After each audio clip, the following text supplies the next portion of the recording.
providing better outcomes for victims, relatives and veterans. So will it be any better received? From Belfast, our policy correspondent Paul McNamara reports. It's almost 50 years since Patricia lost her dad. She was just 6, and the pain is still raw.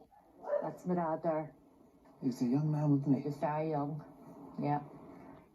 On July 12th, 1972, amid a febrile month of violence in Belfast, Thomas Burns left a bar, called out to British soldiers nearby that he was leaving, and as he walked home, he was shot, unarmed and innocent. Nothing was ever safe after that. Will you be able to rest until you get justice? No, no.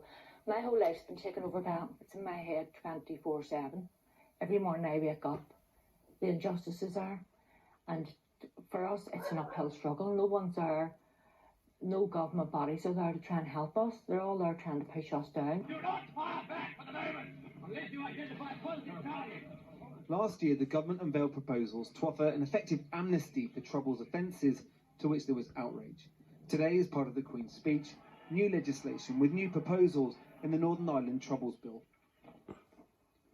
The bill will establish an independent commission to give victims' families the right to access official records to find out what happened to their relative.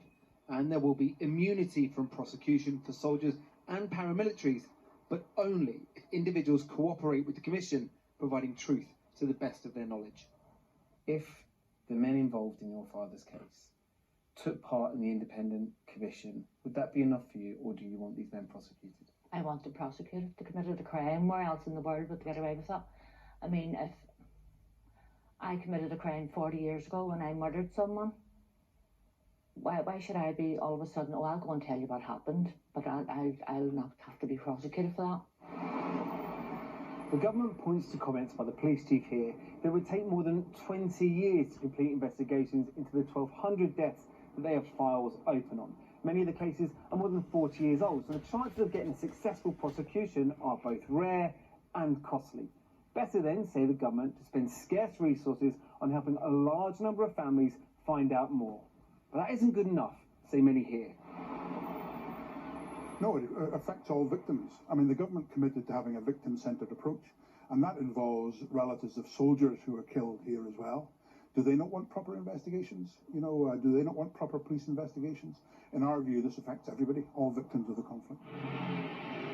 The man who now represents these veterans thinks the proposed system isn't perfect, but will do. They want to show that they did nothing wrong, they don't want to be let off, but they want to get on with their lives and they hate being demonised. But people have a right to ask questions if they think that a veteran might be party to a war crime, essentially. Absolutely, but where does that balance come in if you keep asking questions when actually there's no grounds for asking the questions? It just comes at you all the time. Victims say they want truth and justice. Policymakers think one is more achievable than the other. The fear, what's actually delivered, is neither. Well, now the Home Office has admitted that LGBTQ